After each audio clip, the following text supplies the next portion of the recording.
Architectural Builder Supply is pleased to present you with this recording of the technical question that is listed in the title of this video. This call may be monitored and recorded for quality assurance.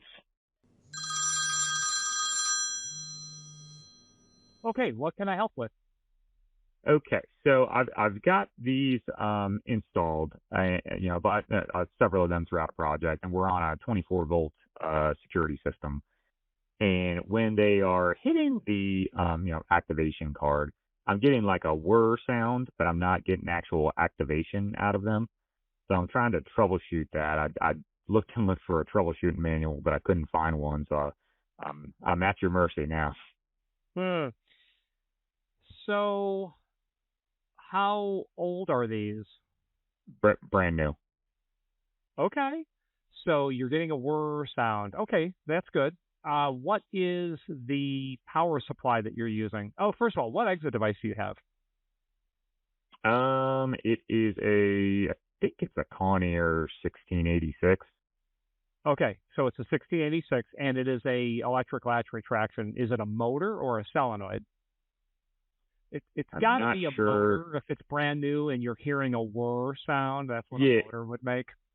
Yeah, so, like if I'm on your website, I don't know, it's got a whole bunch of numbers on there, but for the picture, it looks exactly like it does.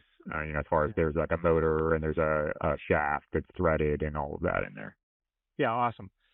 Tell me about the power supply. So right now they're not using a power supply. They're using their security system runs at 24 volts.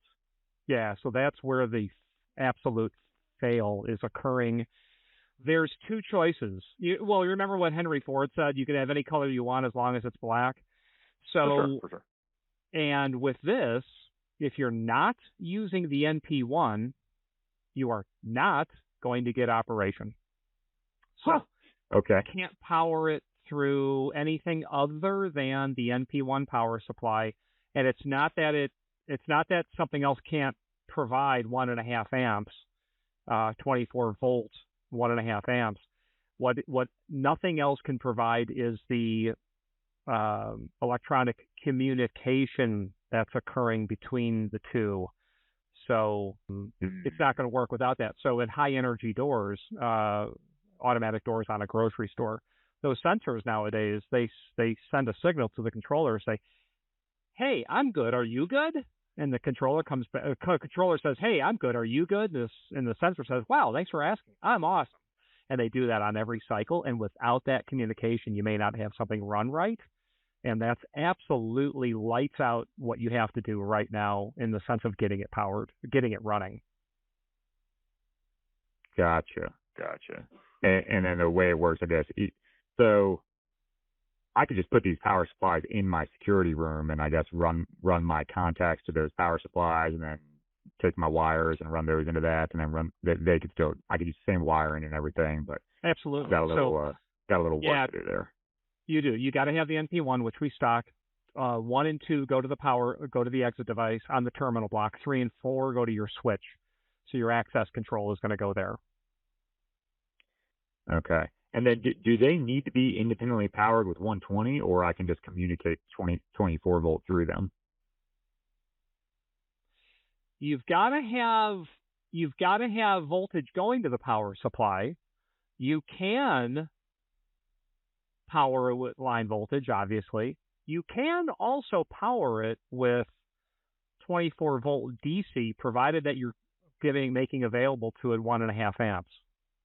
Gotcha. So it always needs that available, and then it would need signaling for the, I guess, dry contact.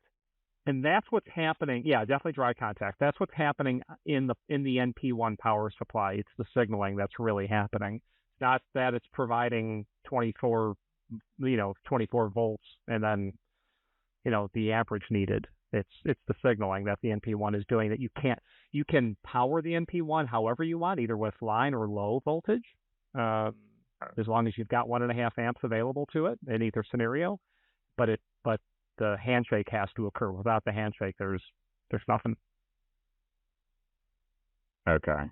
And the maximum that an MP1 can do, and it's the only option that makes these things work, is 2 doors per NP1.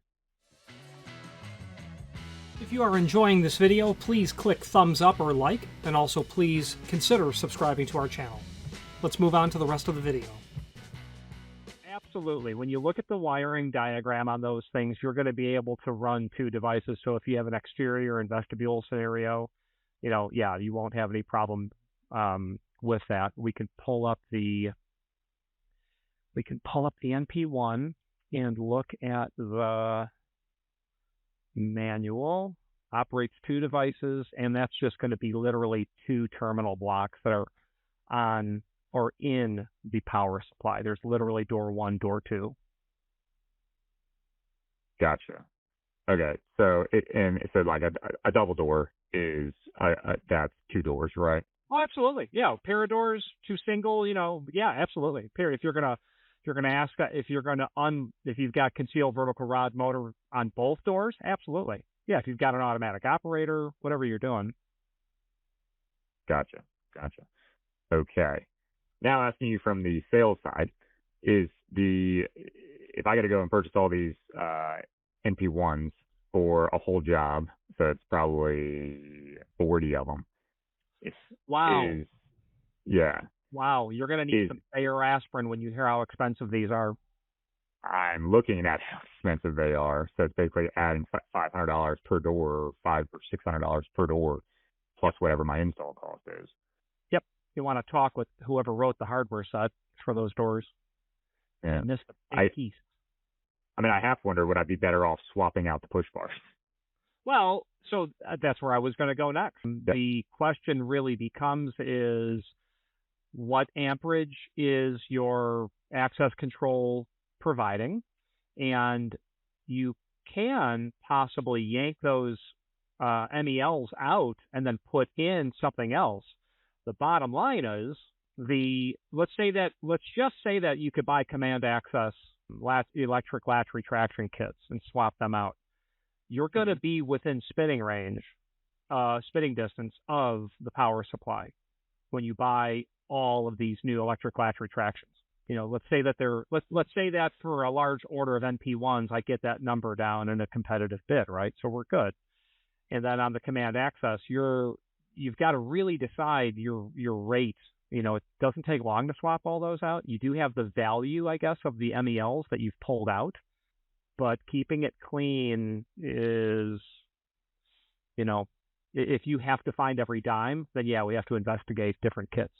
Well, and it gets into install cost. It gets into install cost and cleanliness and all that also.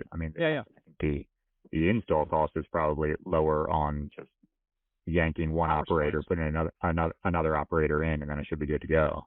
Well, the problem with that is your doors are prepped. So what's going to fit into those same preps? Yes. That's the problem. Making the entire device and putting in, say, a Doormatic, I don't see holes lining up when you go to template that. Gotcha. Okay. I need a minute to take this all in and think it through with my security guys. So, okay, can I just get your number in case I want to give you a call back, or is this the best way to get back to you? Same number. My name is Richard. Gotcha. Thank you so much, Richard. Anytime. Thanks. Bye. All right. Yep.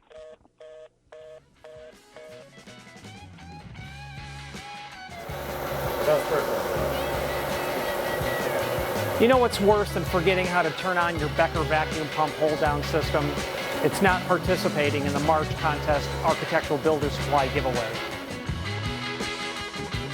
Thank you for watching, and if you've enjoyed this video, please click thumbs up, please subscribe, and maybe even send the video to someone that you know. Thank you.